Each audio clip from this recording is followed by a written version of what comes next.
Okay, hello friends. I had a little mishap there. The last program was truncated in the middle of Ray 3. What a fitting place for truncation. It involved me in a tangle which was difficult, from which it was difficult for me to extricate myself. Suddenly there was no audio, and I was talking to the ethers. Anyway, it still is a useful program, just about 35 minutes long, and I was in the middle of talking about the third ray stanza, where the voice of the soul is speaking and telling, be still, learn to stand silent, quiet, unafraid. And I talked about the connection there of the sixth ray and the third ray, the fear that involves both, because both are so, in a way, attached to form. So there needs to be an identification with something which is not of the form, but this is only hesitantly realized by the third ray type. I at the center am. The voice speaks, the voice of the soul, but maybe it will be disbelieved. There are so many lines of thought that the third ray type has created over the eons. So once there is a belief in a particular center, what is needed here is a belief in the intangible center of existence. In this case, the soul. So the third ray type is told, now look up, and not simply into your own world of thought. Look up, look in. That which is often disbelieved. I'm reminded a little bit of a recent book by Stephen Hawking. He's very much on the fifth ray, third ray line, it seems.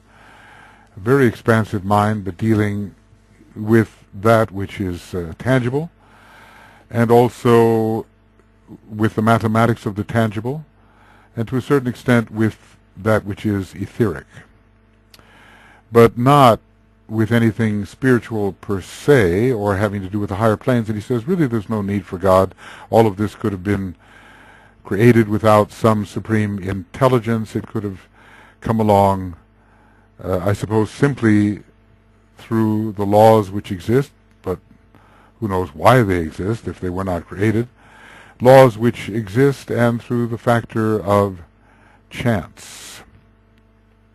Anyway, it is difficult for the third ray, fifth ray type to look within and give any kind of credit to the existence of an inner center, and especially inner or invisible entities. There are certainly types of matter which are invisible to everything except our instruments. They're certainly invisible to our normal senses, and these, the third ray and the fifth ray, can believe in very well. But it's a very, very mental bias, you might say, which discounts the reality of the intangible, or that which appears to be unreasonable at the present point of development of thought. So look up along the line, and not along the many line. Now, what is that line? Well, it's obviously, the antakarana. Look up along the antakarana, which leads to the intangible realities, and not along the many lines of speculative thought which you hope will lead to reality, which in the space of eons you have woven. You have woven many approaches to the fulfillment of your desires, and you have created many speculations about the nature of reality. Look up along the line, the one line. And as I quoted before from the Blessed Ones, the rending of the blinding veil, the clear pronouncing of the truth, and practice right, will render to this Blessed One the golden thread, the line, which will provide release from all the maze of earth existence. So, from the many, what are we being told, concentrate the many lines into the one line, which can actually lead to the center, because the many lines have led only to eccentricity. Well, maybe it's two C's, eccentricity, or let's call it, eccentricity in a literal sense, out from or away from, out from or away from the center. These many lines, like so many ropes or threads or cords, these hold the prisoner. The many, these many hold you prisoner, and you are bewildered, and there is futility leading nowhere. D.K. warns against the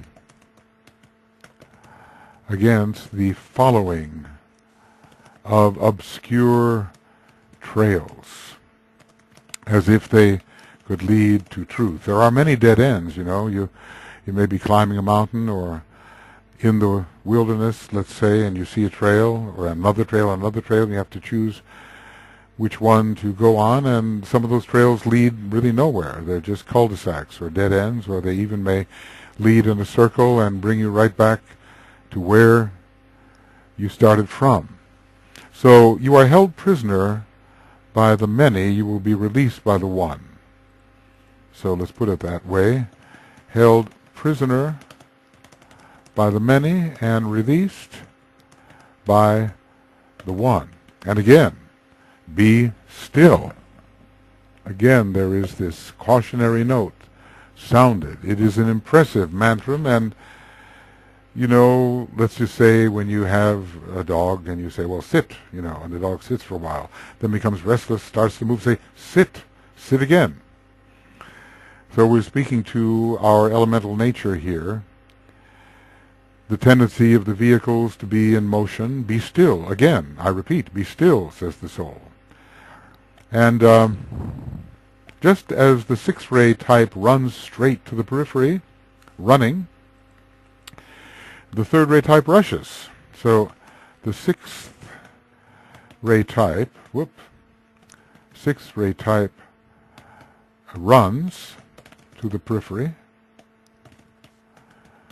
and the third-ray type rushes around with no discernible order and goes into motion on the basis of impulse. Goes into motion on the basis of impulse. So be still. Rush not from point to point in a chaotic and uncoordinated way. That's the tendency, there are all these points that have to be covered, and there's no particular order in covering them, point to point to point to point, depending on one's impulse. It's chaotic movement, and it doesn't accomplish anything. One does not accomplish in the midst of all this chaos. No true pattern is built, and no true relationship discovered. So don't rush about as if you had lost your sense of direction, breathlessly, fearfully running from here to there. The breath is connected with the throat center. Leslie, fearfully running from here to there. Don't rush about in this way, but rather have a more ordered, love of the ordered process must control. If we have an ordered process, we know why we go from point to point. we are much more in control. I mean, it's so, the whole idea of the frenzy of activity. Let's just say the sixth ray, there's such a close relation. Sixth ray type is the what's called frenzied follower. And the third ray type degenerates into a what we call frenzy of activity. And where is the room for wise or considered thought in the midst of all this? Nor be deluded by the outer forms, anything within the lower three worlds, and that which disappears. This is the thing. This is what makes the third ray type afraid.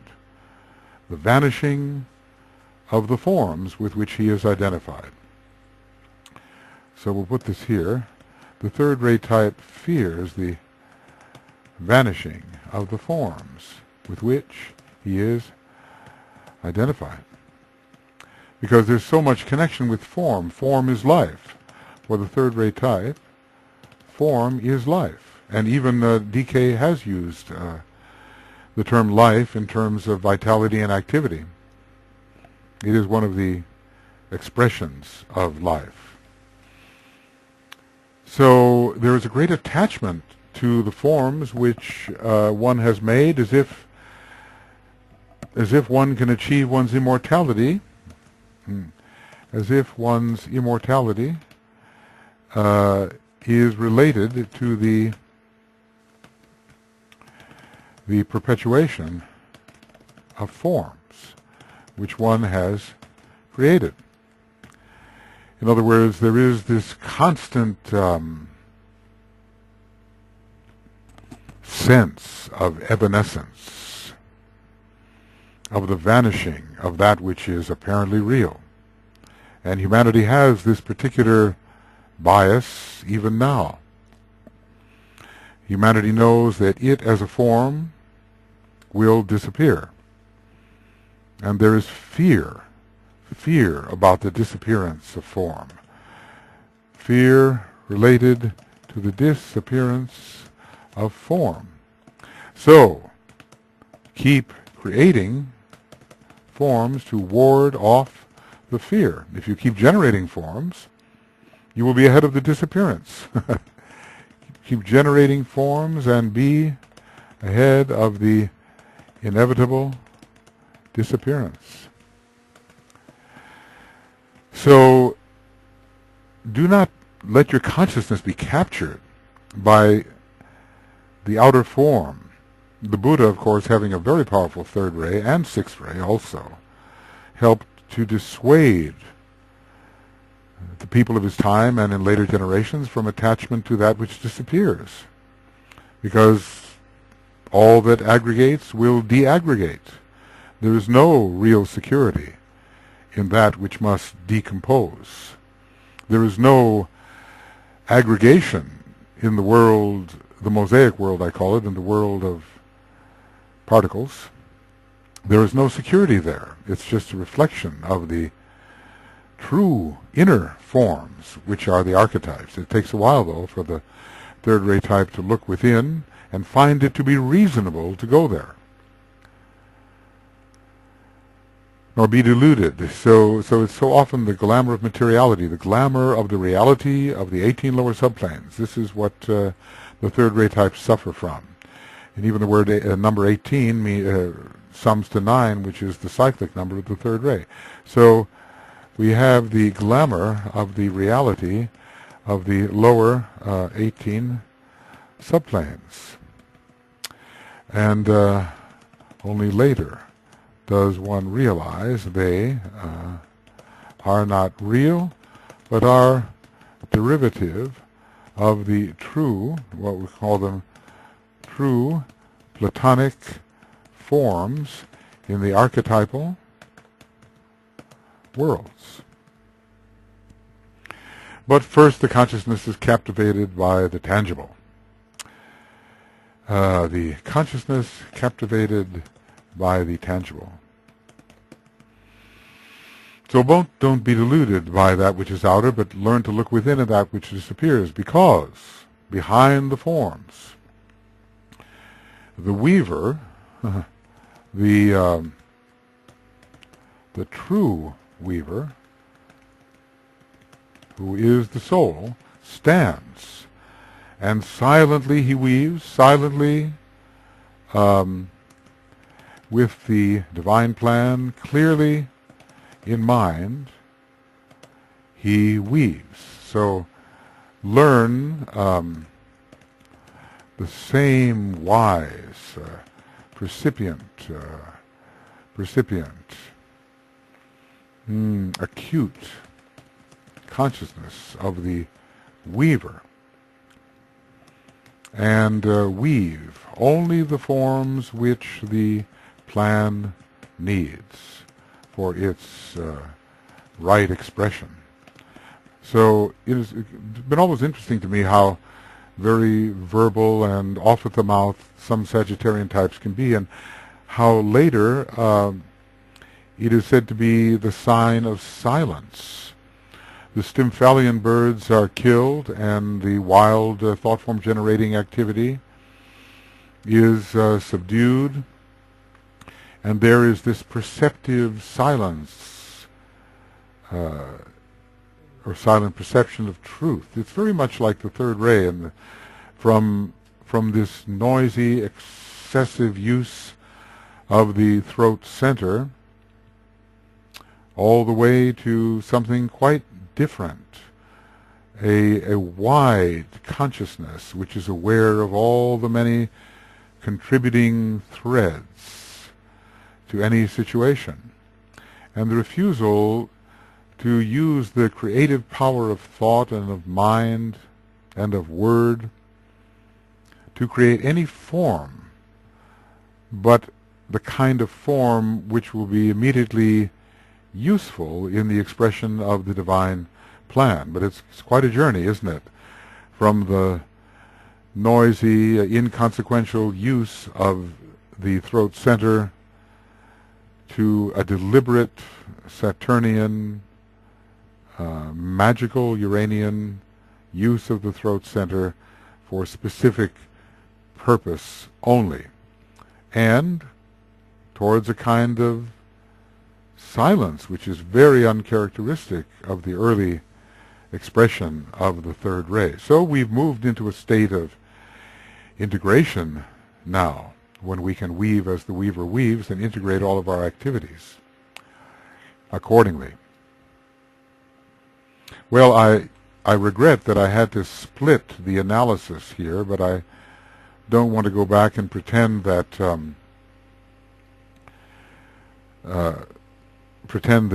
what was said earlier was not on target. So maybe at some point these can be put together and the little segue eliminated. What I'd like to do is go here to esoteric psychology, I suppose, about page 360 or so. Yes. And I'd like to simply go over this section. Just see what comes to mind, and then simply read it. Simply read it. So, pulling the threads of life are the many qualities of energy, the many streams of energy, coming on rapport with many streams of energy, applying them in a concrete form, objectified energies, or applying them in a more subtle sense, as there are many who can pull in, let us say, subtle energies and somehow combine them. But anyway, having many, many energy types, vibrations, qualities, strands in hand, and I suppose in mind, in a way. I've been doing this for a long time, millions of years. Well, maybe not millions. It all depends when one can become a true third-ray soul. I think millions of years are spent upon the rays of attributes before there is a widening out towards the rays of aspect and a change of soul ray polarization. But anyway, I'm all tangled up because I pulled so many threads in a wild and often irrational desire-prompted way. I'm all bound and entangled by the threads I have pulled in. The many, many energies and the forms that I've created out of those energies make it impossible for me to move. And of course, movement is what I love the most, being the third ray active type. I stand tangled up, enmeshed, almost woven into my own fabric, so I can't disidentify from it. I stand enmeshed within my self-created glamour. Nobody did this to me. It's my own irresponsible, unplanned, purposeless creativity, desire-prompted creativity that has done this. And it's glamour because it distorts the vision of reality entirely. I don't know what's real anymore because my own thoughts masquerade as the real, or I take my own thoughts as the real. Surrounded am I by the fabric, by the thought form substance which I have woven, by the cheetah I have shaped in some way, woven into form, and also by the many forms of a more tangible kind which represent my thoughts, my ideas. So I'm surrounded by many creations, by a lot of stuff. I'm surrounded by a lot of stuff. Or a lot of thoughts. I can even choke on all of my thoughts. I hope I'm not telling the truth here and about myself. Little throat center reaction there. Surrounded am I by the fabric of thought and of more dense substance which I have woven and created, and I see naught else. I don't see reality, I just see what I've made. Maybe I love what I've made, but it's not what is. It's not the thing in itself. I'm caught in the world of symbols. And the symbols I can't interpret, and they don't lead to reality. I've just made a lot of forms which are blocking the light of truth and the light of reality. They are repelling the intuition, and I can't apprehend the true patterns because I see so many of my rather ugly patterns not knowing they are ugly. The love of truth, says the voice, or some perceiver says this. It's not the man. It's not the aspirant who is in this mess, really a mess. The word mess is used for Maya, unthinking emotional mess. Mess is related to the third ray, mixing everything together. Well, the fourth ray can help too. It's the ray of the mix. The love of truth must dominate. It's not how things are now. Truth comes from the higher world and represents a higher pattern which I did not make. Someone else made it. The deity made it. I'm only interested in my own creativity and not the creativity of the deity at first. The plan is the creativity of the deity, but I'm not interested in that. I'm just interested in my own wild creativity. Unregulated creativity. The love of truth must dominate and not love of my own thoughts, which make me think at least I'm doing something. And if I'm doing something, I must be alive. And if I'm alive, I'm not dead. And I'm not fading away out of tangibility. And I'm not disappearing. The existential angst concerning annihilation or disappearance. In other words, if form exists, I am. If I make forms, I am. And I persist because the forms I've made are there. And even after I'm dead, I persist because somehow I live through the forms I have created. We understand very human thinking in this respect. So love of truth must dominate, not love of my own thoughts or love of my ideas or forms. Not real ideas here, but thoughts as I think they may represent ideas. And I work in the world of thought and I work in the world of reality, and maybe I even put certain things together on the astral plane as well. I'm busy arranging, rearranging according to my desire. I'm busy fabricating, you might say. A fabrication is somehow come to mean to be a lie, And the third-ray type is at first not known for its truthfulness. Rather, it fabricates. It makes things up. You know, how I'd like to see this is. It's not how things are. It's how we represent things. And our attachment to how we represent things rather than how things are. So we almost consider the intrusion of the truth as unwelcome, because it breaks up our own limited perceptions, and it threatens the thoughts we have created to preserve our own immortality. The love of truth must dominate, not love of my own thoughts, or love of my ideas or forms. Love of the ordered process must control. A very seventh-ray type of love, the love of sequential, purposeful, well-planned process, not wild activity, and that seventh ray must come in and somehow rescue the wildly entangled creative individual from his own creations. We know in the magical process we are in danger from our own creations unless we can liberate them from our own aura. They can drain away our vitality. They demand to be fed, and they will take our energy. So love of the ordered process instead of my wild activity must control, not love of my own wild activity making me think that somehow I'm alive and therefore immortal because I am in motion. I move, therefore I am. Okay. Well, I guess to some extent that's true, because the universe is a movement, is a pulsation. And the absolute beingness has no movement. It simply is, has no parts.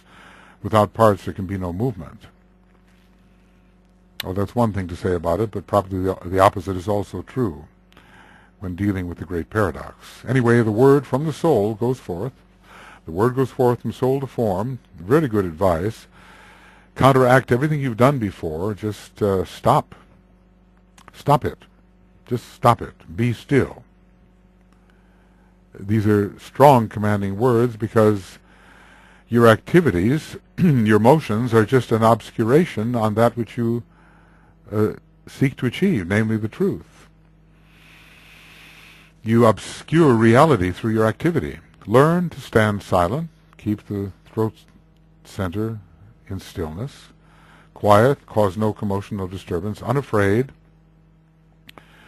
that if you cease acting, you will cease to be.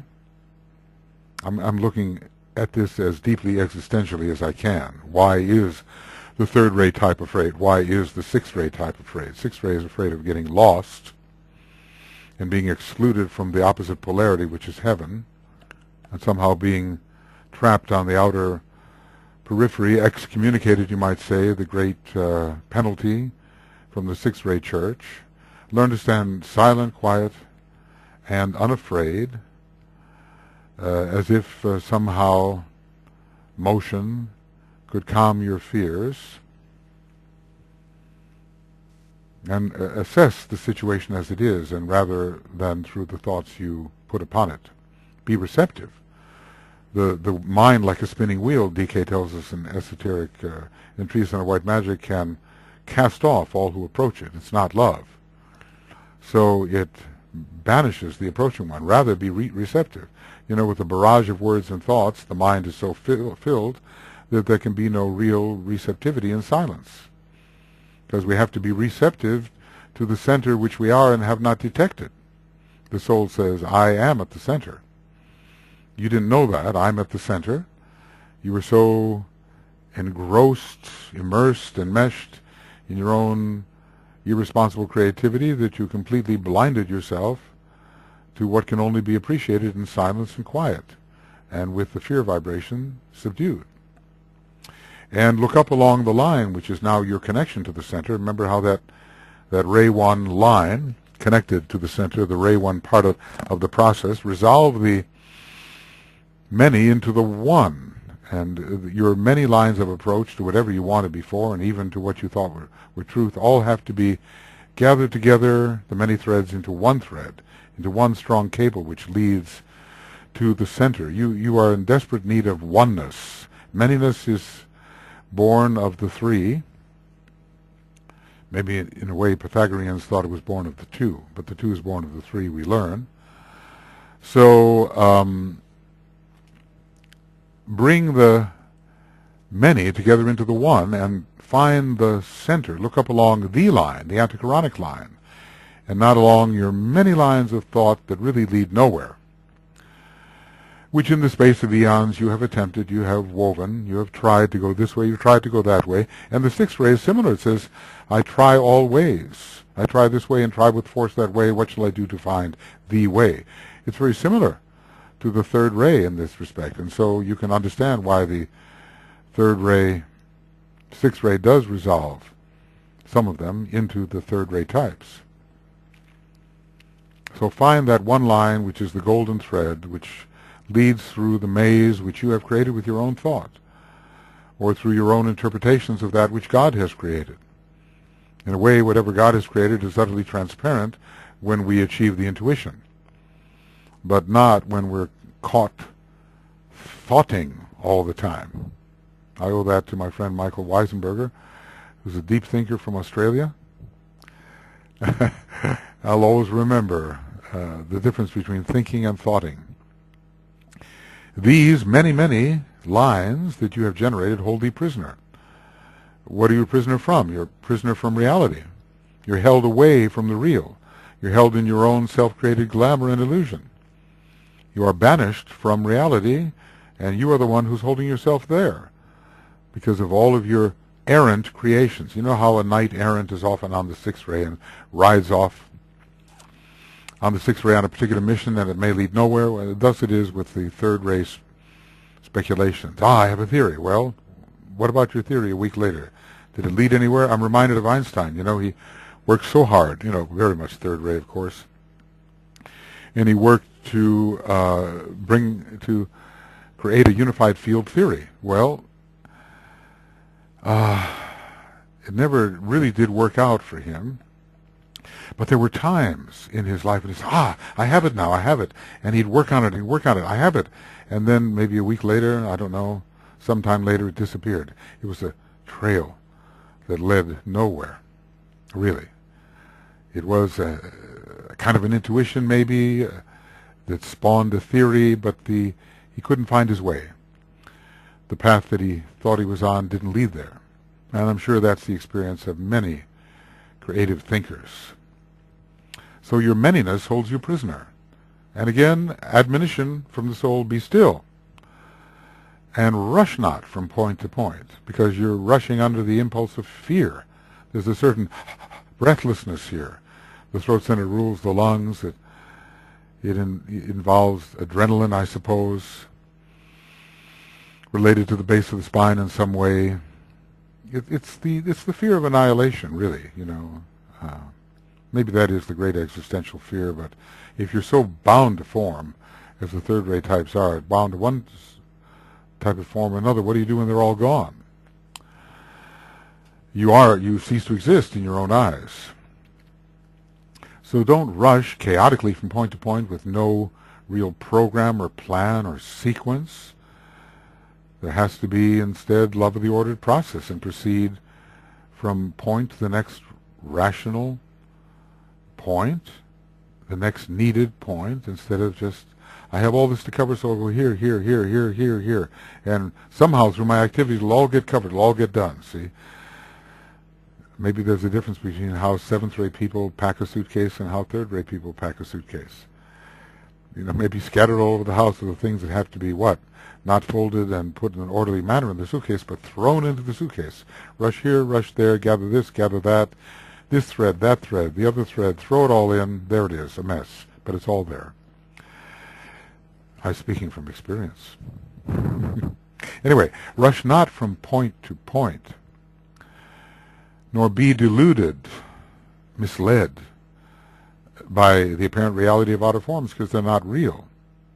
You're holding on to that which disappears.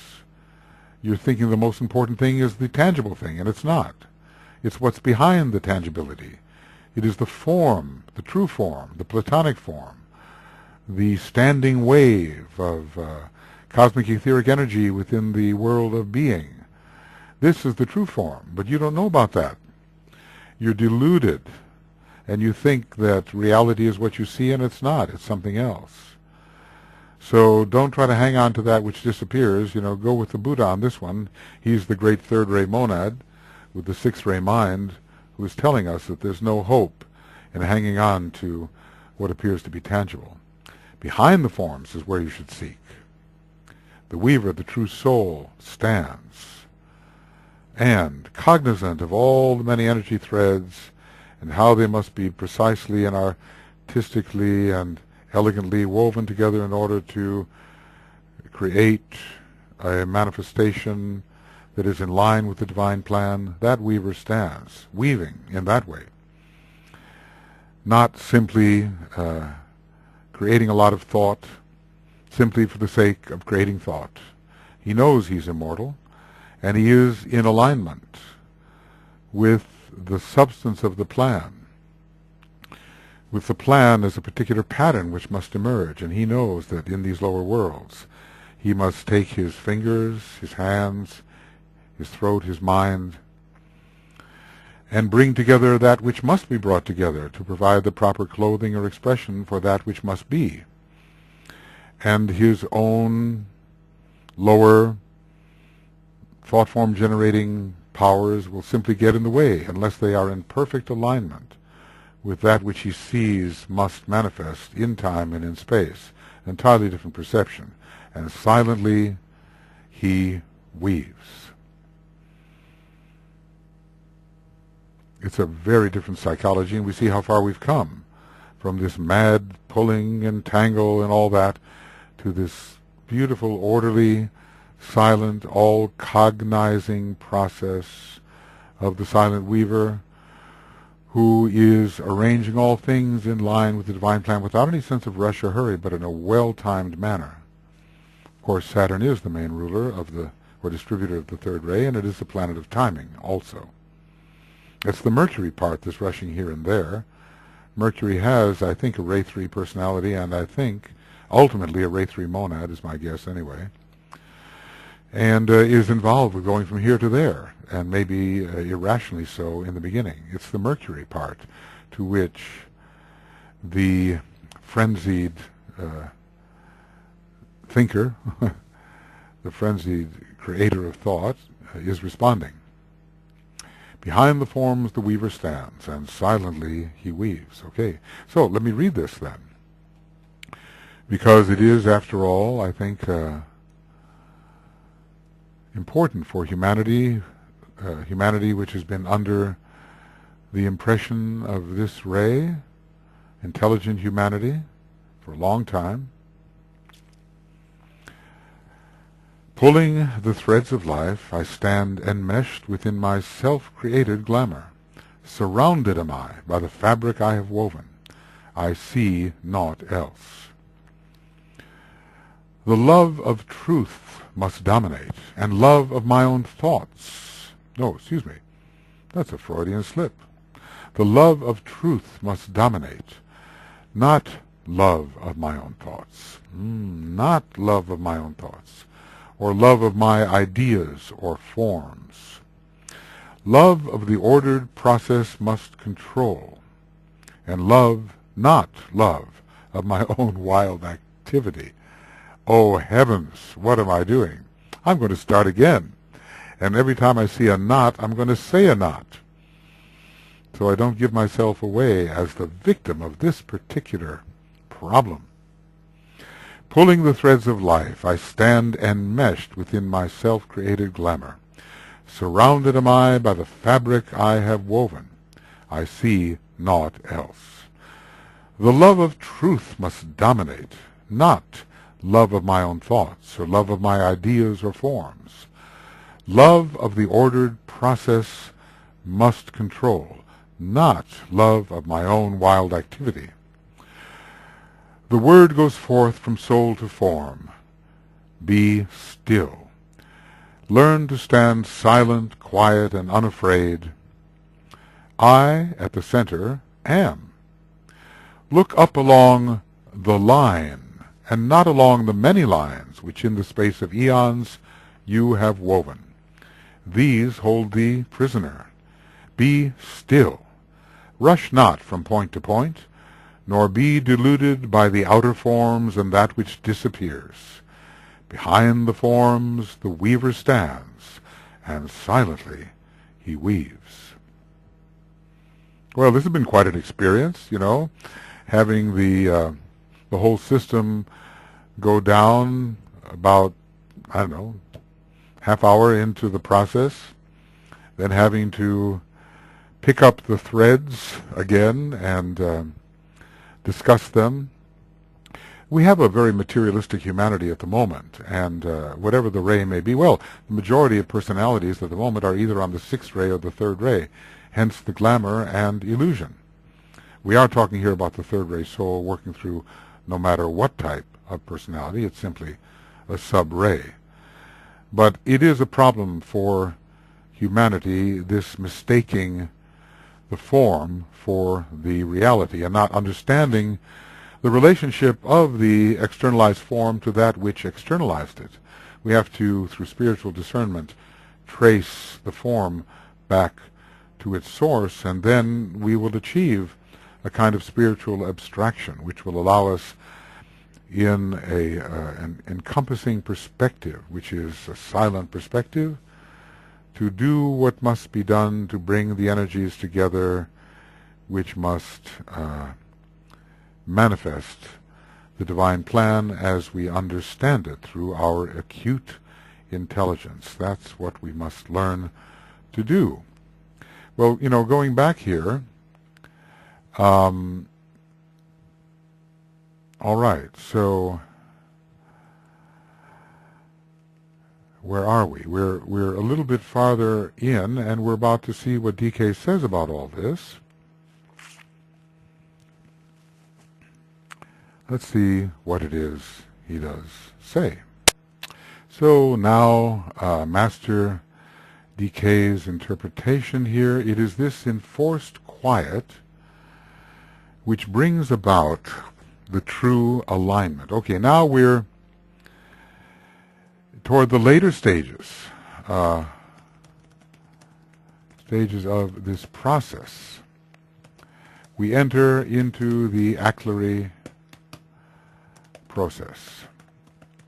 So we've seen what the problem is, rushing hither and thither and not listening to the words, be still, but rushing from point to point.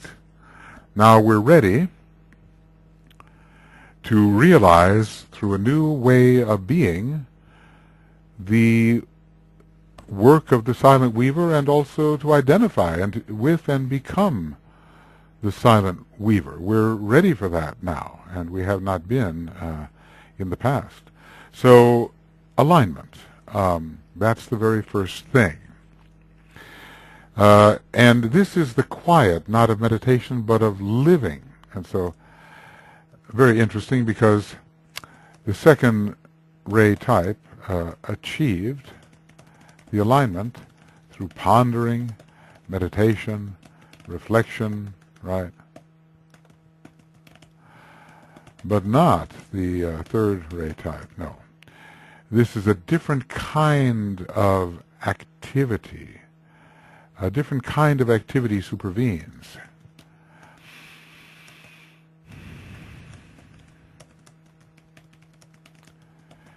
And instead of rushing about, one actually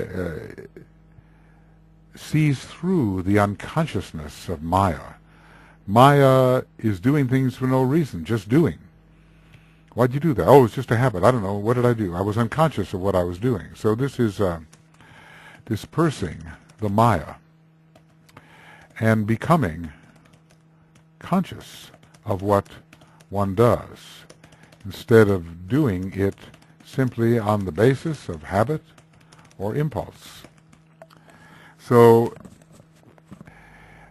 what was it that created the alignment, maybe the driving one-pointedness of the first ray? He didn't really say so particularly what created that type of alignment, but for the second ray meditation and for the third ray, the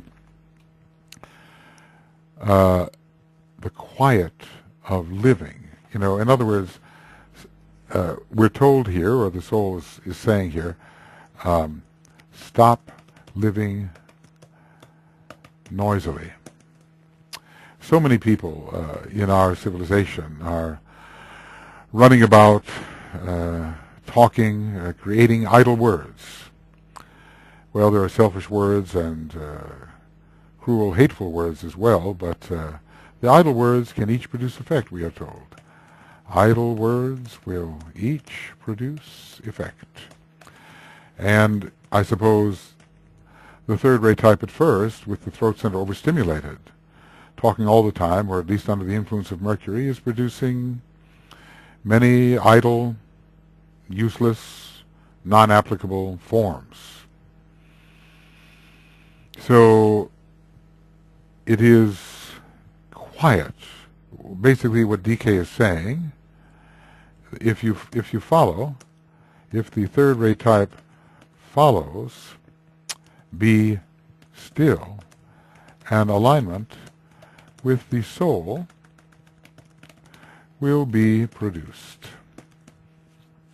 Now we really are dealing with the aspirant here. We are moving, from from a difficult situation and the aspiration to get out of that situation. We're moving into something quite different now. The aspirant upon the third ray is apt to waste much energy in perpetuating the glamorous forms with which he persistently surrounds himself. Now this is not the magical process.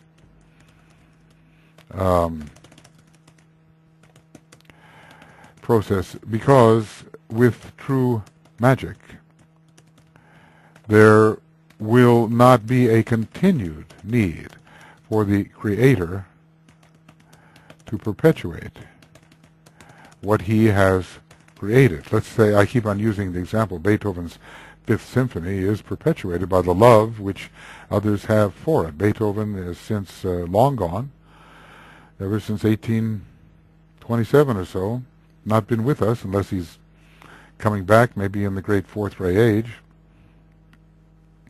He's not perpetuating his form, and yet it is perpetuated. But other people say, I created this, so I have to keep it going, A failing business, I made it. Oh, it's failing. Oh, I have to keep it going, Not learning how to detach from that which we have created. So, we have to trust. We have to, true magic, let's see, go back here for a second. Yeah, we have to trust, which is very difficult for the third-rate type. He doesn't trust much. Have to trust that if the form created is useful, the environment which it is meant to serve will perpetuate it. And one does not have to continue to invest one's energies in lost causes, well, that's the sixth-rate type, or in useless forms, that's the third-rate type. How can he achieve his goal, asked the Tibetan, when he is ceaselessly running hither and thither, weaving, manipulating, planning, arranging? How can he achieve his goal? And, this is futility of action, I think. Futility. Futility of action, very much so. Well, he manages to get nowhere, because it's always, it's as if the sense of the true goal is missing, and the love of the activity to get to the goal. See, the goal is obscured in the activity engaged in to get to the obscured goal. Let's just say that action takes the place of achievement of the objective. So the means becomes more important than the end. So he manages to get nowhere, says the Tibetan. Now really the sense of futility hovers over the third ray type. In other words, all I have done leads nowhere. That is, has done no good, has not achieved my end. I've thrown so much energy, so much money, so much activity into all this, and where am I? I have not achieved my goal because it's not a well-planned, progressive movement towards a clear objective, clearly held in mind, but rather a frenzy of activity which blocks one's own way. We can call it that. A frenzy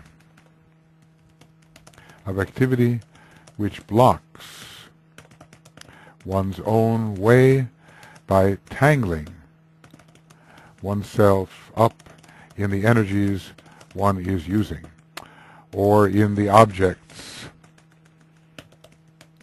which one is perpetuating. So ever he is occupied with the distant objective, because he does have an abstract tendency. There is an abstract tendency and not a realistic look at the immediate condition. So oftentimes bewildered by the actuality of the immediate, and hoping, wishing, is a bit like the sixth ray in this way, for some a grand climax to all of his activity, but he loses the way because he does not engage in the proper steps along the way. So let's put that there, that he does not engage in the proper and profitable steps, concrete steps along the way. Of course, a more highly developed type, and one who has absorbed the other rays as kind of antidotes to the wildness of the third ray, can move forward properly, because love of the ordered process has come into his life, and maybe some fifth ray has come in, and he can concentrate on the immediate next step instead of on the grand and glorious and distant horizon. The word glory is associated with various of the rays. Glorious creations is one connected with the third ray. There is the love of being bound for glory on the sixth ray, and the fourth ray has it too, with let the outer glory pass away, and the beauty of the inner light reveal the one. Then there is the second ray, the displayer of glory. Well, maybe we can find it in relation to all the rays, but some of them have a particular connection with this concept of the full release, coherent and magnificent release of energy in a way that almost blinds or overcomes the senses of those who observe. So there is this abstract thing, looking into the great beyond, about what's going on in cosmos, what's going on in the higher planes, perhaps, once a certain stage of evolution is reached. Not what's here, absent from the here, we might say. The third ray type is absent from the here and now, and is interested in the eventual and in the distant,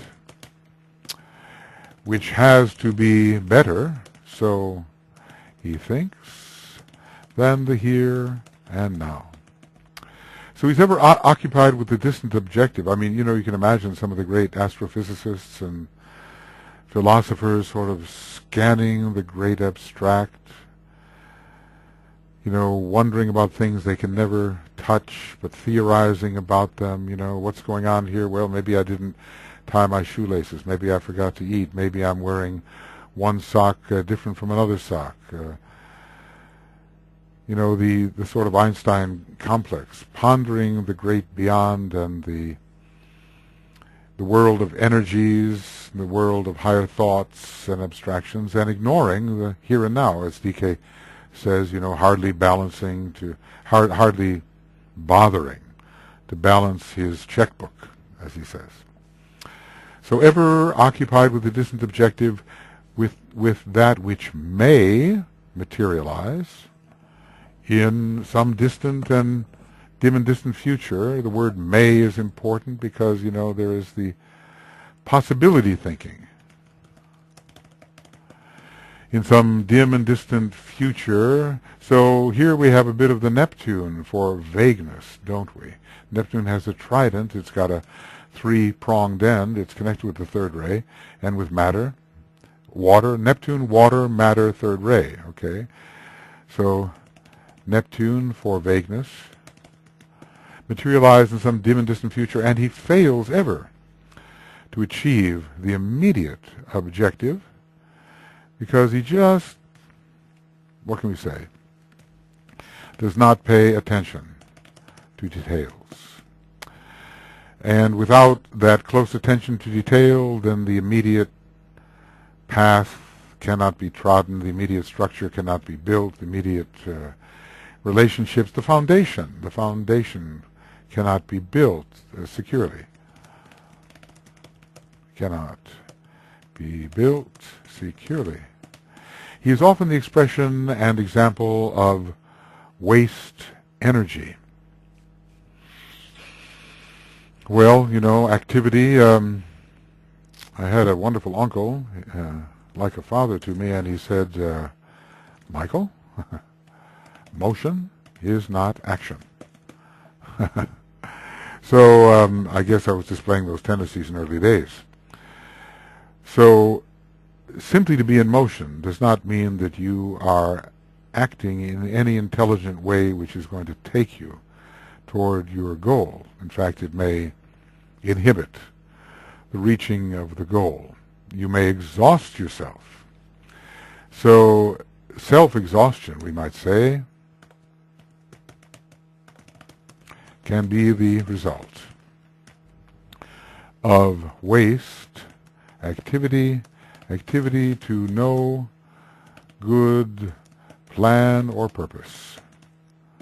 He weaves for the future. How grand and glorious it will be, forgetting that his tiny bit of weaving is an intrinsic part of the greater whole, and that time may enter in and frustrate. How oft, what's the Scots phrase? How oft the plans of mice and men gang off to gley. How often the plans of mice and men, gives you an idea of perspective there, we're just mice, go oft astray, off the track.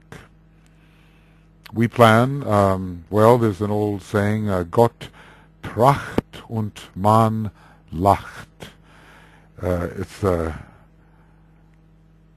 other way around. Man tracht und Gott lacht. Man plans and God laughs.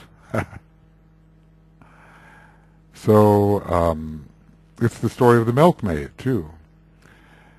The foolish milkmaid, carrying her milk and planning her future. I will sell the milk, and then I will do this with the money, and this will lead me to this. And she has a grand and glorious future before her, and she trips and stumbles on a stone and spills all the milk.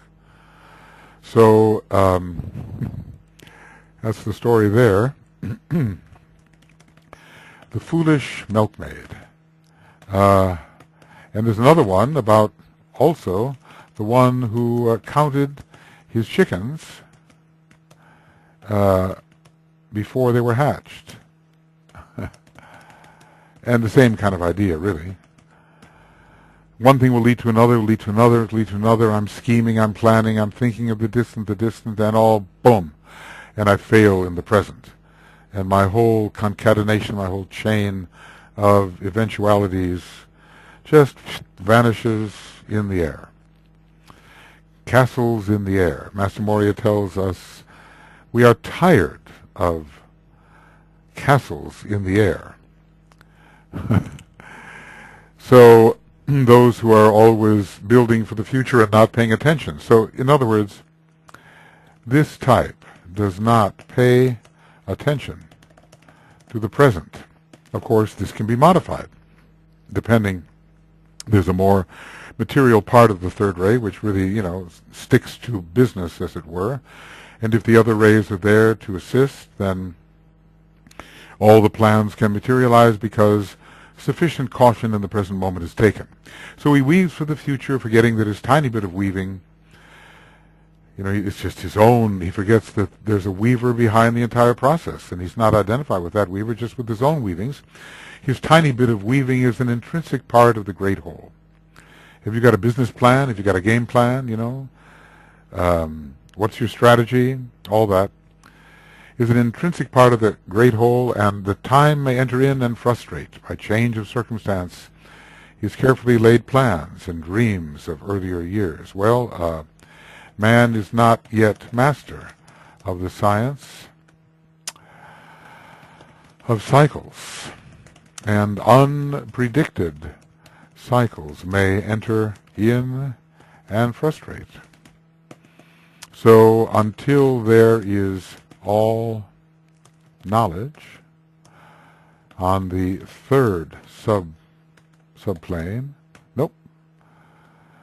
SUB, subplane, sub-PL, SBSL, oh heck, subplane, on the third subplane of the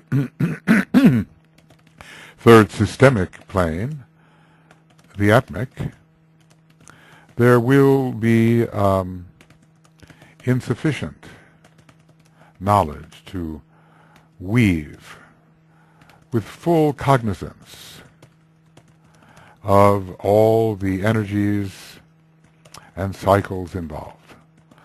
And therefore futility, and that's the word, that's the not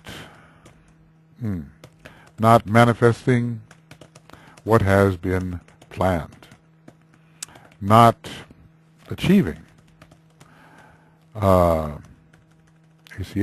i.e., not getting anywhere, and being, as they say, all over the place. But finally, getting nowhere, accomplishing nothing. Okay, right. So let us see, can this be antidoted? Can this be offset? And yes, and here DK is wrapping this all up for us. We'll see if we can get this far in this particular overly extended program. To offset this, he must stand quiet at the center and for a time, at any rate, cease from weaving, cease from thinking, planning, speaking, creating forms. So we already saw that the forced quiet produced alignment. And in this quietude,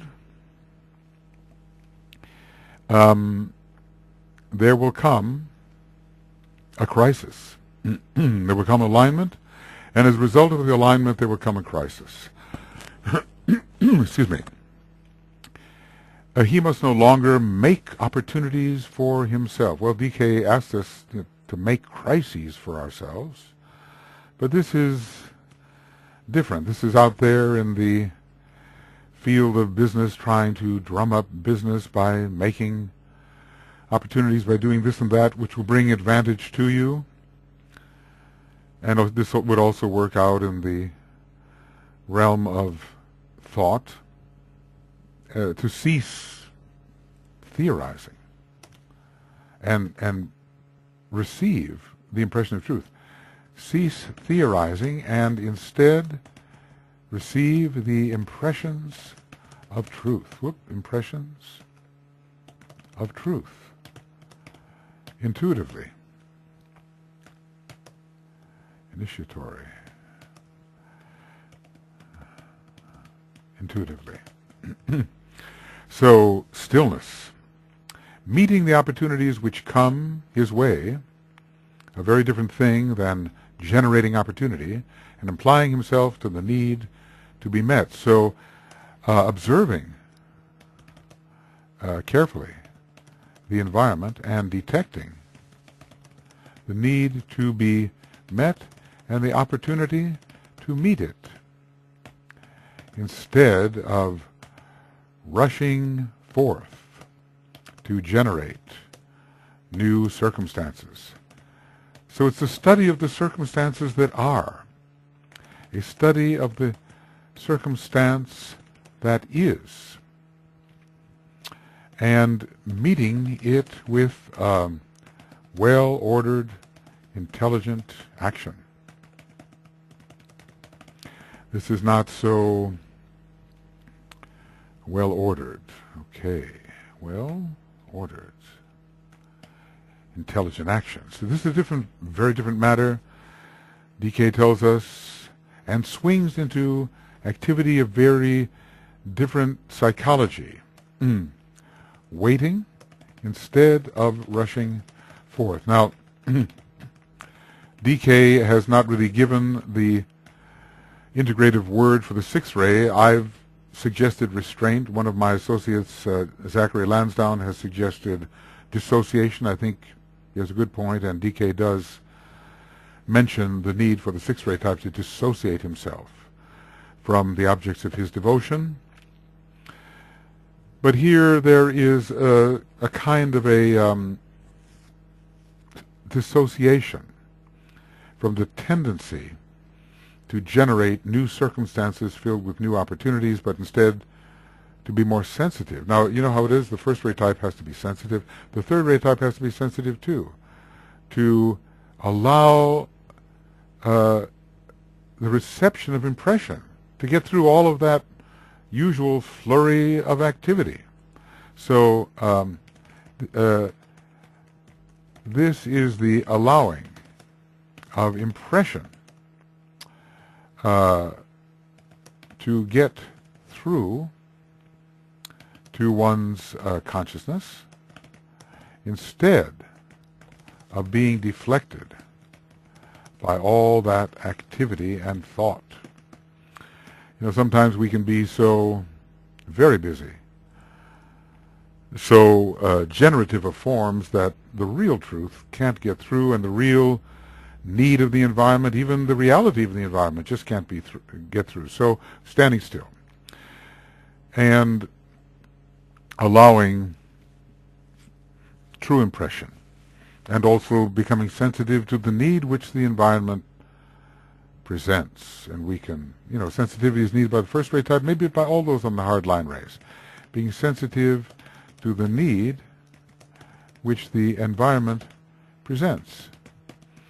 This is a very different matter and swings into activity, a very different psychology. When he can do this and be willing to achieve divine idleness from the angle of the glamoured third ray attitude, glamoured, the attitude which is incapable of perceiving truth and which distorts truth, he will discover that he has suddenly achieved alignment. We've said a lot about alignment. There's so much going along the many lines that alignment must be difficult for the third ray type to achieve. So there's so much emphasis on the many and on variety that alignment is particularly difficult. For difficult, DIF. Different? No, the IFC, maybe that. Difficult for the third ray type to achieve. I've sometimes said, well, you know, can the third ray type achieve sacrifice? Because there's always so many ways of getting out of or slipping away from the need to sacrifice. The second ray type has the third ray petal unfold more slowly. The third ray, the third ray type, first ray type has the love petal unfold more slowly. And the third ray type, I think, has the sacrifice petal. The one connected with the first ray, unfold more slowly. So this alignment naturally produces a crisis. If we achieve alignment, we're going to get soul influence. And when we have soul influence, there's going to be a clash. So under soul influence, there will be a clash between the way of the soul and the way of the personality. A dissonance, which is perceived as crisis. So always after alignment, the first ray type is not spoken much about how he achieves the alignment, but he's so one-pointed, and that he one-pointedly pursues his quite selfish and destructive objectives, that the crisis comes quickly as a counterblow to his one-pointedly aligned methods of producing destruction. But finally, when everything settles down and look up along the line and not along the many lines which in the space of eons you have woven, there comes through the soul perspective which clashes with his own thoughts. And we can just say in general here that clash induces crisis. And how is this crisis characterized? By a quality of deep distress. This is a period of difficulty and of real concern, because it dawns upon his consciousness how useless, relatively, are his weavings and his manipulations, and how much of a problem, a disturbance, he has presented to other weavers. Learn to stand silent, quiet, and unafraid. You are disturbing. Your noise is disturbing the other creators. You're somehow interfering with them. You're making waves, you know. So I'm getting nowhere, and I'm making waves. I am getting nowhere and making disturbing waves for others, hence not appreciated. So there is a lowering in one's own estimation. And also the quality, well, first distress, you know, and then a more positive reaction, the quality which might be expressed as the determination to stand in spiritual being and to comprehend the significance of the ancient aphorism given by third-ray aspirants. Well, you know, we often hear the statement, stand still. It's hard for the third-ray type to stand. They're a dodger, you know. They go here, they go there. They duck, they dodge, they go around, they move. They affirm their being through movement. Can one affirm one's being through standing? Perhaps. So we do see, however, that this crisis is characterized by two qualities. What has happened? The light has come in as a result of the crisis. The drawing near of the soul has produced soul light. And this light deepens the crisis. You know, sometimes when you're looking at these stages, ACLRI, alignment, crisis, light, revelation, integration, it's not 1, 2, 3, 4. There are loops between them.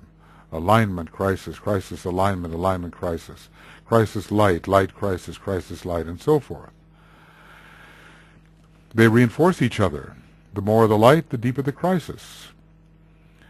The deeper the crisis and the tension produced by it, the more one draws near the soul, the greater the light. So we do not have specifically and only a linear approach toward the center. So first, the quality of deep distress, and it's always been this way, and then something more positive. I think this was also given in the second ray. The realization with the second ray of one's defects. He actually, with the second ray, he gave us 6 revelations in the light. So with the second ray, we were given 6 steps in concerning that which light revealed. And towards the latter part of it, it became revelation. Here we're given 2, and the determination to stand in spiritual being.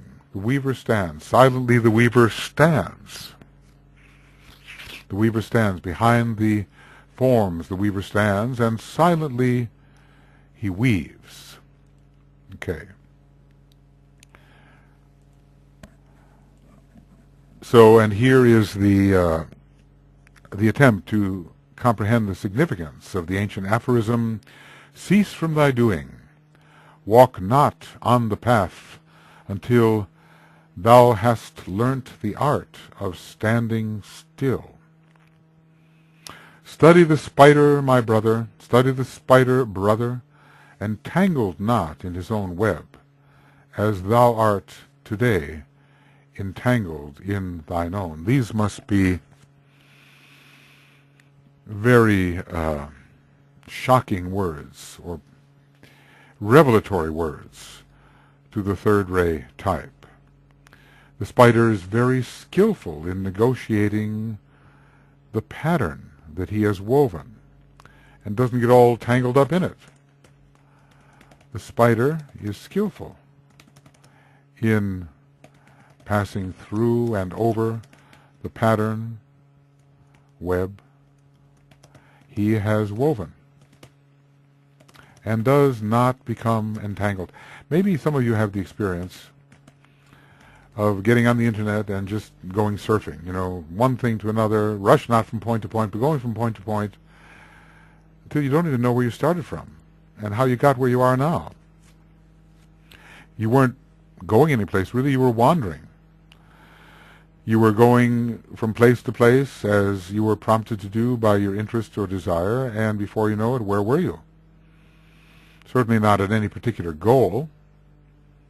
That's quite different from research undertaken deliberately on the web. Okay. Study the spider, brother, entangled not in his own web as thou art today entangled in thine own. And it's be still. Cease from thy doing. This is be still. And do not wander along the path, going this way and that way, because you're not really on the path at all, until you have learned the art of standing still and receiving a true impression of the next step. In this stillness, you can receive a true impression of the next step forward. Non-sacred planet. Next Neptune scheme, that won't do. How about next step? Is there a next step forward? Okay, well, a little compulsion here. Next step ahead, that's it. N-S-A, that's what it is. So this crisis evokes understanding. It's the crisis of perceived futility. The crisis of perceived futility. And it evokes understanding, which, as many will recognize, is an aspect of light. So there is an understanding. Light is thrown upon how the entanglement occurred. Is thrown upon how the entanglement occurred through excessive activity and thought form generation. and form generation. So light is cast upon the tangle, and this will help. The aspirant slowly at first anyway, slowly begins to work with the plan as it is. The voice chants forth, or the voice is heard. It's in the law of repulse, the same way. It's study the pattern in the skies, is how it goes. It's all in the law of repulse, but okay, it might as well be here as well. Look from out thy window, weaver, and see the pattern in the skies, the model of the plan, the color and the beauty of the whole. Destroy the carpet which you have for ages wrought. It does not meet your need. Then weave again, weaver. Weave in the light of day. Weave as you see the plan. So often these the final stanzas of the law of repulse slot in very nicely here to this stage of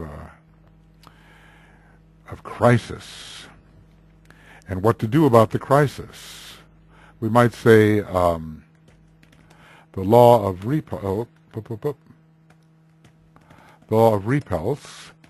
tells us what to do about the crisis. The voice proclaims, look from out thy window, look at the larger picture. And don't just be preoccupied with the contents within your room, but look out the window. DK actually gave some kind of antidote to one of his third-ray soul disciples who was filled with glamour and illusion, but had a window in the room. And the window was pretty foggy at first, and the disciple had to clear away the fog, maybe from his own breath, from his own excitement, his own desire.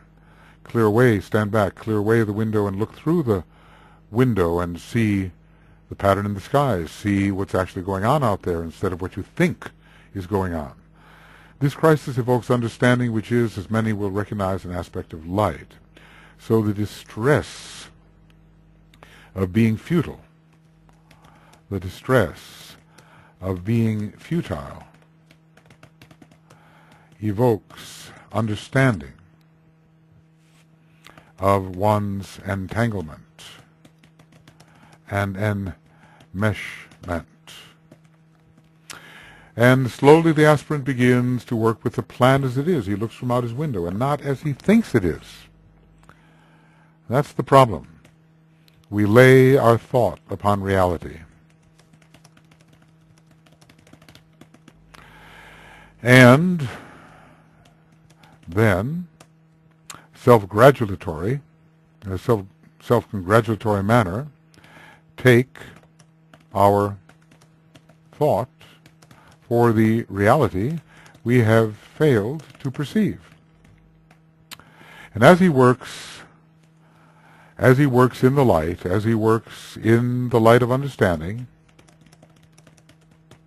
revelation comes. And the DK is giving a specific sequence here now.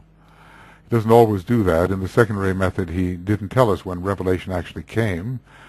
But the revelation of light, or the impression of light, led to revelation. So here, as he works, let us say, in the light of understanding, revelation comes, and he sees clearly what he has to do, and let us say, in the larger context.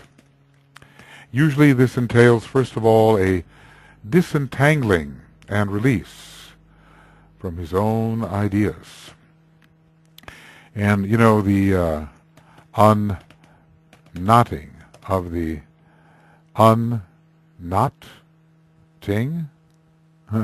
of the Gordian knot, which we have created through our own irresponsible creativity. Or, through our misinterpretation of the universe. It all appears knotted, and we don't understand what came from where. But I'm not sure, is there an unknotting? Yes, there is an unknotting of the Gordian knot. And this process takes much time, being commensurate with the time wasted in building up the age-long glamour, let's call it the age-long misinterpretation. Age-long. The third ray aspirant is always slower to learn. You can kind of say that about the sixth ray aspirant as well. It's always slower to learn than the second ray, just as the first ray aspirant learns more rapidly than the second ray. There's an analogy here with the analogy of solar systems, analogy of the duration of solar systems based upon rays 1, 2, 3. Those based upon the first ray are shortest in duration, second ray a bit longer, third ray longest. So we move from a slow process, but at the end it turns fast, DK will tell us. The third ray aspirant is always slower to learn. So how did we get ourselves in this tangle? How did we get ourselves in this tangle? How did I get all knotted up, as it said? When, however, he has learnt to be quiet and still and unafraid, let us not forget that one, he can achieve his goal with greater rapidity because, let's just say, when not entangled, the third ray is the, let's call it the ray of speed, running about hither and thither. And I think the first ray type, second ray, not second ray types, sixth ray types are involved with speed, athletically seeing the goal, running towards it, giving one's all in the particular athletic event. I wouldn't be surprised if third ray types are involved in what you might call the dash, able to achieve a short-term goal with great speed. Later, the strategy can come in and the plan for the long run. The second ray aspirant has to achieve the quiet which is ever present at the heart of the storm, or the center of a whirlpool, and this is done through detachment and standing back from the storm, disengaging, abstracting, retreating. How does it say there? Release thyself from all that stands around, for it is not for thee. So look to me. I am the one who builds, sustains, and draws thee on and up. Look unto me with eyes of love, and seek the path which leads from the outer circle to the point. So there is the detachment there and finding the still center. The still center. Isn't it good when he gives us the contrast between the rays? Some of the contrasts he may give, some we have to notice. The third ray aspirant has to achieve the quiet, which is like that of a quiet mill pond, which is, this is reflective of reality, which had been repelled by activity. He says humorously here, which he much dislikes to do. So what do we have so far? We have enforced quiet, leading to alignment, alignment leading to the impression of the soul, which reveals futility, and the embarrassment of being a trouble to others. This is also the case for the sixth ray. There are a lot of things in common between the second and fourth, and between the third and sixth. And then one could ask, and wherein are the points in common between those great pairs of opposites, the first ray and the second ray? But maybe they also can be found. So alignment is here, And then this alignment leading to the depression of the soul, which reveals futility and embarrassment, and this is a crisis. This is a crisis, very uncomfortable, being nowhere and not knowing how to get where one needs to go, being nowhere and all entangled, and rebelling against this non-accomplishment.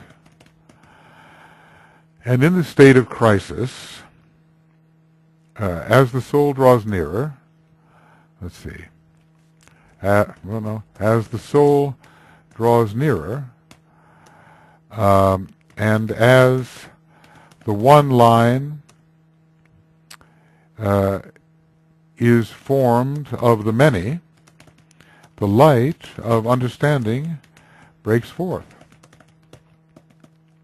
And in this light, the method of disentanglement, a personal matter, is revealed. And the slow disentanglement proceeds. And as it continues, the glamour and illusion subside, and a bigger picture is seen, and the man knows, and let's just say, and it is what? Revealed. Revealed to the man what he must do within this larger context. He begins to sense a larger plan, and he seeks to cooperate with it. And doing so in the quiet of living, rather than running hither and thither. In other words, no more waste action. And this will lead to integration.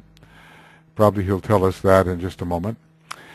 Having, however, learned to do it, the integration, yes.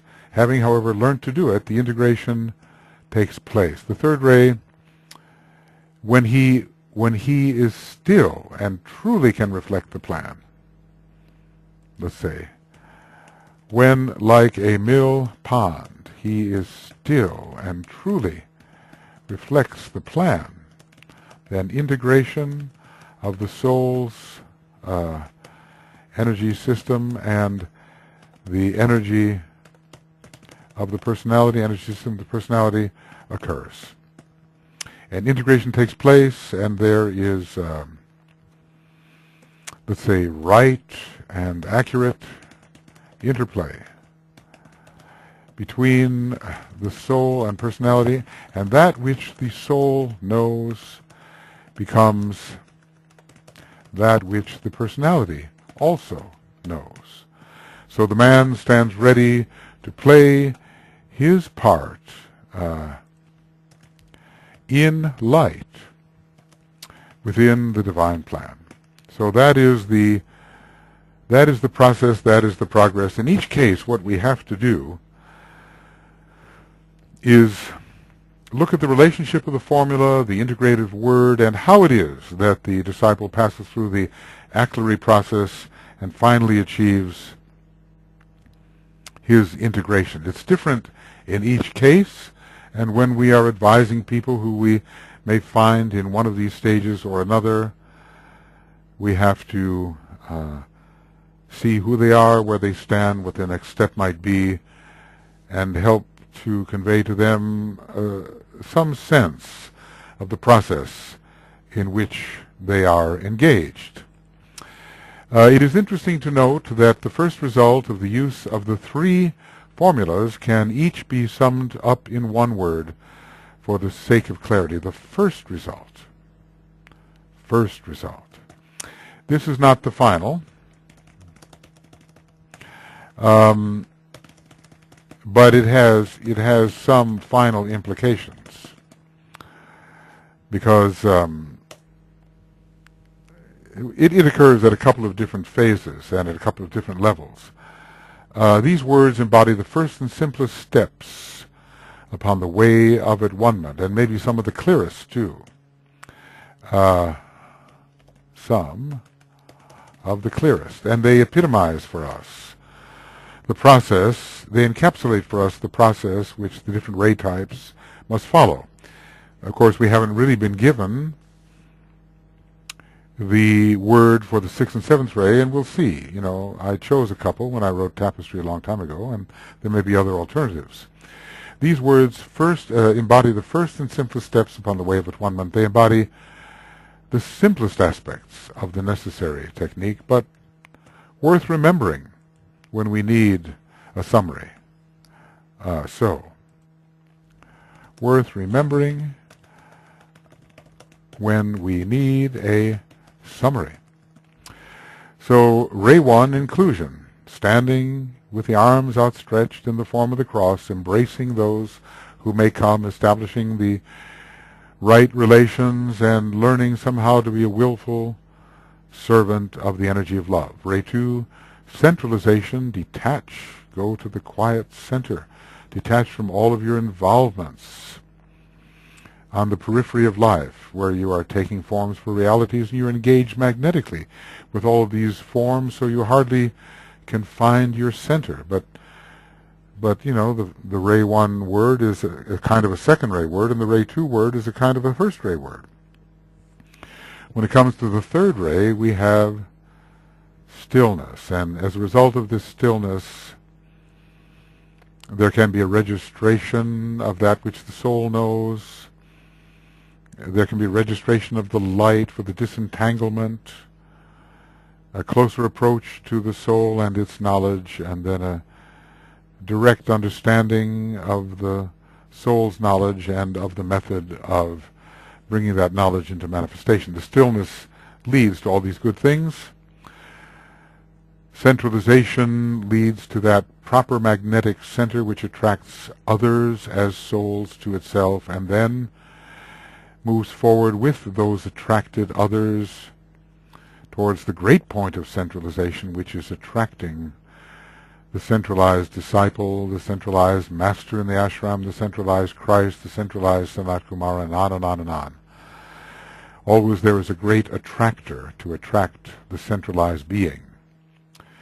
The above will suffice for the techniques of integration of the three major rays, and we will now take the formulas which will embody the techniques of integration for the four minor rays and glimpse the possibilities which they may unfold. So we have covered something of importance for the three major rays. We will emphasize in connection with each of them the same 5 stages of the technique we are studying.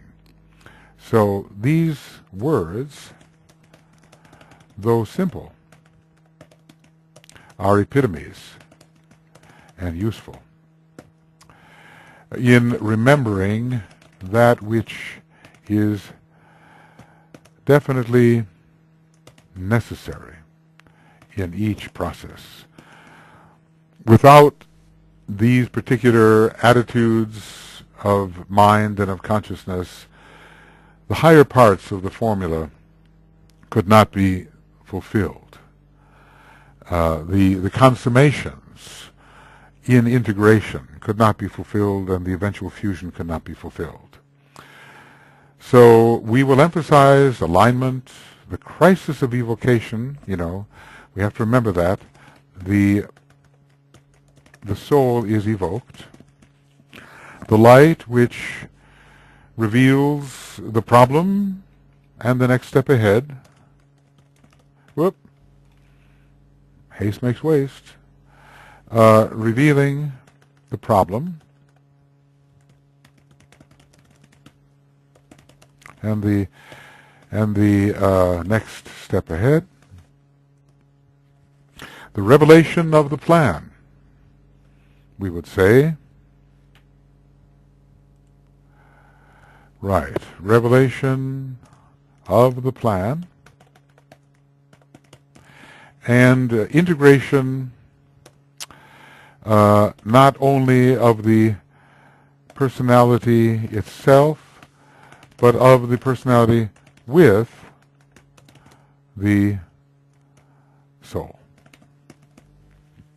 So 5 steps, and every one of us should be able, at the end of studying these things, to know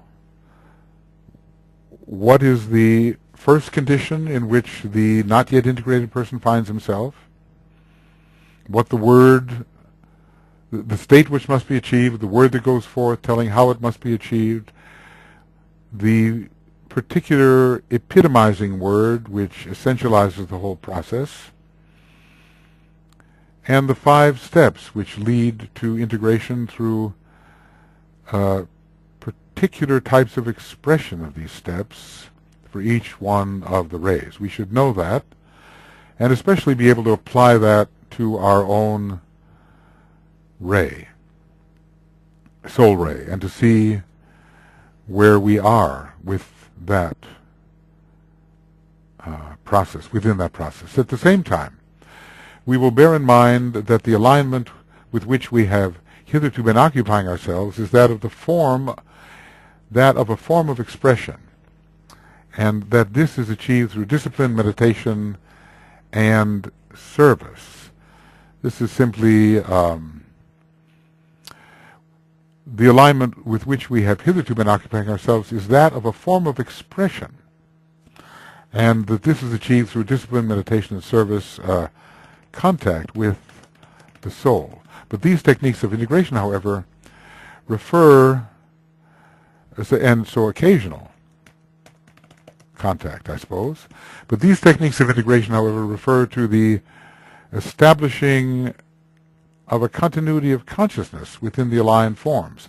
In other words, let's say, always knowing what is the soul's perspective on whatever may be happening. We say, what's going on in the world of consciousness, or the world, WL, world of consciousness,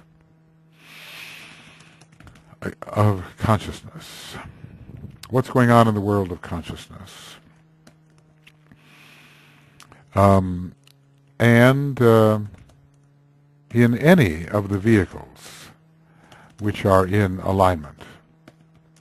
So this is leading to a fusion of the consciousness of the soul with the consciousness of the personality until they become one. So the fusion process is really, in a way, a continuation of the integration process, and in the book they're listed, one after another.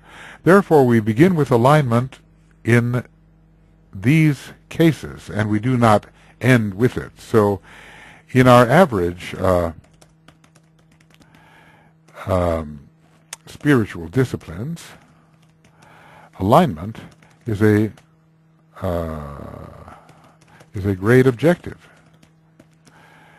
But we begin here with the alignment achieved and work our way to a true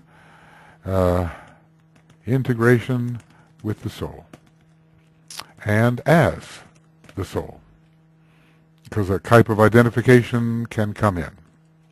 Okay, so that's where we are, and of course this is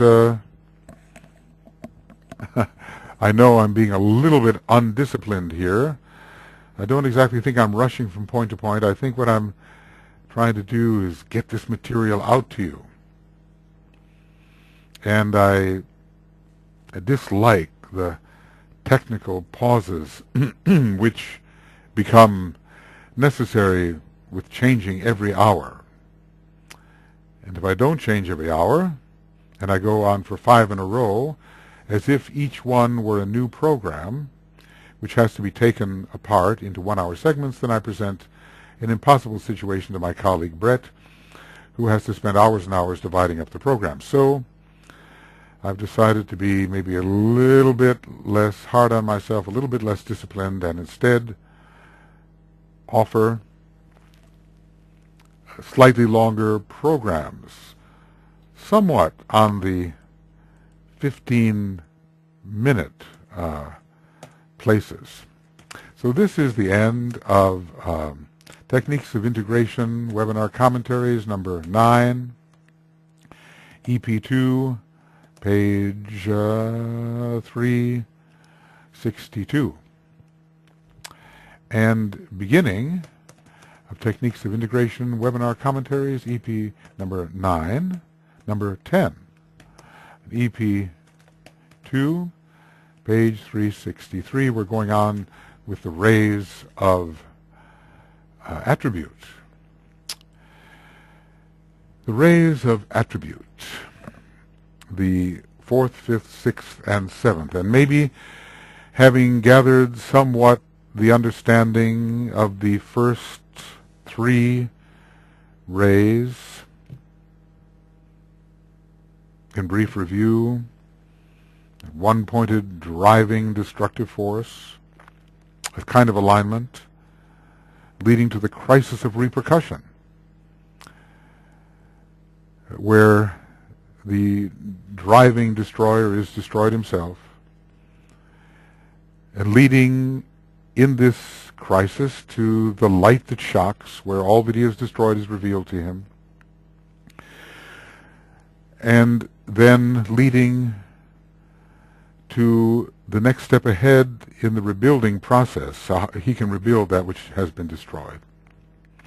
And as he rebuilds, the light intensifies. There's a growing revelation, and he sees the context in which he lives and why he must rebuild and how he must rebuild.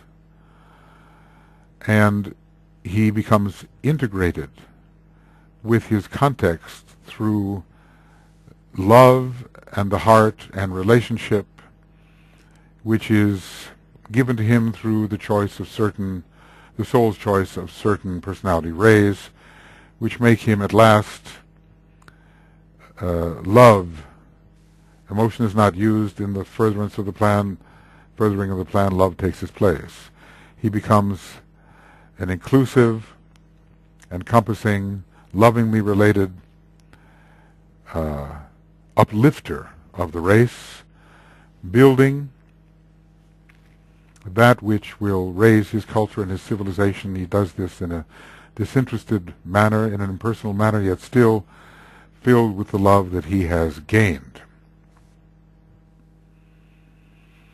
And very interestingly, the first ray personality can accompany the expression of the first ray soul at some point. Then, for the second ray, we have the love of form. The sense of being with others and yet being apart, and always being within a certain ring-past-nodder circle, but always including the love of the form of others. It is through pondering one's limitations, one's attachments, that alignment comes. Meditatively, alignment comes. And with this alignment comes a crisis of disinterest, or a lack of interest in all that had been familiar and to which one had been attached. There is a kind of repulsion. The law of repulse here may be acting. A repulsion against one's encumbering attachments. And this crisis forces the man to detach from all that had captured his interest. The soul is drawing nearer because of the alignment. There is a line drawn to the center, and the soul's power is magnetic and pulling him away, and yet something is still pulling him, myriads of voices speak and halt me in my tracks. The thunder of the sounds of earth shut out the voice of God. I turn me on my forward path and vision once again the long-held joys of earth and flesh and kin.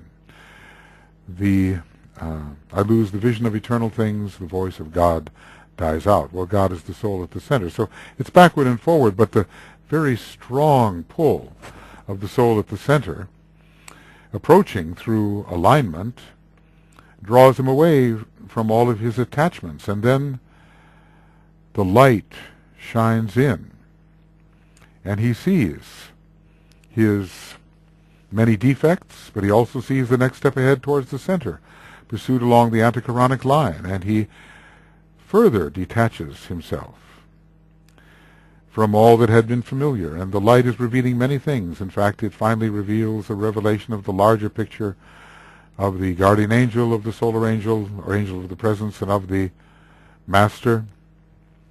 And this makes it possible for him to work with the plan that has been revealed in the light, and with what the angel would have him do, and with what the master and the ashram and the plan would have him do. And then he finds his way to the center, where he functions as a soul and can work with the personality ray as if it is a sub-ray of the soul ray. The energy system of the personality and the soul merge, and eventually there's a fusion of consciousness. He learns that to center himself in detachment from all form, but in attachment to the being consciousness of others, attachment to the soul. And this is, according to the law of magnetic impulse, it is a relationship between souls. So in this detached center, which DK tells us is like the center, the calm in the middle of the hurricane, he can gather to himself, in the spiritual sense, all that to which he had been attached in the formal sense, and indeed into the worlds of form that power of love must one day fail to penetrate. There is an integration within the field of love achieved, and he can lovingly attract others who are also seeking, and move forward in this deeper search with all of them towards a great and inclusive point. He becomes integrated with others and into one center after another. All of the members of the ashram are integrated into the circle of the master. The master himself and other masters are integrated into the circle of hierarchy. The circle of hierarchy is integrated into the circle of Shambhala, or maybe we should use the word spheres, and on this joining in a well-organized and properly related wholeness continues. Then the third ray is all tied up in his own creations, and there is a word that comes forth from the soul that tells him to be still. The stillness creates an alignment. The alignment allows the approach of the soul. The approach of the soul energy always creates a crisis, because there's a clash. There's a clash of what the soul is compared to what you've been doing, and that's true of the first ray and the second ray, and all the rays. The clash occurs. And this is a distressful clash, because in this clash it is revealed how very futile and non-accomplishing all of his efforts have been. He's been engaged in motion and not real spiritual or useful action. So a light has come as a result of crisis, and the light does reveal his full entanglement. He's very distressed. Light, crisis, crisis, light, light, crisis, crisis, light. They are a circle with each other, feeding each other. But he sees the extent of his entrapment, but he also sees how to begin disentangling himself from his own thoughts, from his own forms. he learns how to extricate himself, it takes a long time, but later in the process it goes quite quickly, just the way the spider moves quickly over the web without becoming entangled in his web because he knows the ropes, we might say. The third-rate type gets to know the ropes and not get all tangled up in them. You know, when you're on a ship and you're climbing high into the mast, you don't necessarily get tangled up in the rope cords. You know which ropes come from where and which ropes to pull and what to do. That's called knowing the ropes. So this disentanglement proceeds, and as it proceeds, the light becomes more intense, and the light becomes the next stage of revelation, and the plan, no longer being blocked by the perception of his own glamours and illusions, can be seen. The plan can be seen, and he's intelligent enough, he knows how to cooperate with it. He's now developed a sense of order, a sense of timing, and he sees the larger picture, and he's learned when to stop creating, when to achieve divine idleness. He's learned. And then can work in an intelligent way, really manifesting the plan. The plan proceeds upon the outer path it shews itself. The whole will stand revealed. That plan I know. I will with love in mind to serve that plan. This is from the Solar Angel stanza, the Angel of the Presence stanzas. And so now the revelation in a larger sense of the plan is his, and he knows that his little bit of weaving is part of a greater weaving of the great weaver, who is the planetary logos, or it's the Master, it's the Christ, it's the Sanat Kumara planetary logos himself, who is the weaver. And he is definitely now achieving his central point. He's learned how to stand in the center silent, just the way the weaver does. On his own little level, he stands silent at his own center, and he listens sensitively and is attuned to the coming and going of the energies. He's attuned to the science of cycles. He knows when to do what and in what context. So he doesn't create anything unnecessary. Silently, he weaves in accordance with the requirements of the plan. Well, so those are the first three rays. And probably, many of us who are students of these things find ourselves in our soul upon one of these three rays. Maybe some of us, well, there are those, not so many in our groups that find themselves on the fifth ray in terms of the soul, not so many. And maybe even not so many on the fourth ray in our types of groups. But on the sixth ray and seventh ray, yes. The sixth ray types being in transition, of course, and the seventh ray types may stick it out through the entire seventh ray age, doing much work upon that ray before resolving perhaps onto the first ray, although some resolution onto the second occurs, and could be even onto the third. But the first ray is the line for the seventh ray resolution. So now indeed it is the end of Techniques of Integration, number 9, page 362. And maybe since we finished the ray, we can do the great invocation from time to time.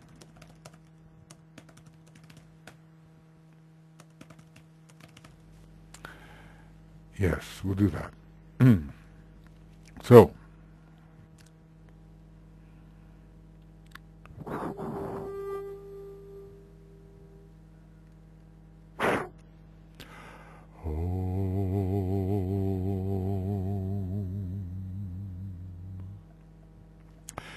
from the point of light within the mind of God, let light stream forth into the minds of men. Let light descend on earth. From the point of love within the heart of God, let love stream forth into the hearts of men. May Christ return to earth. From the center where the will of God is known, let purpose guide the little wills of men, the purpose which the masters know and serve. From the center which we call the race of men, let the plan of love and light work out, and may it seal the door where evil dwells. Let light and love and power restore the plan on earth.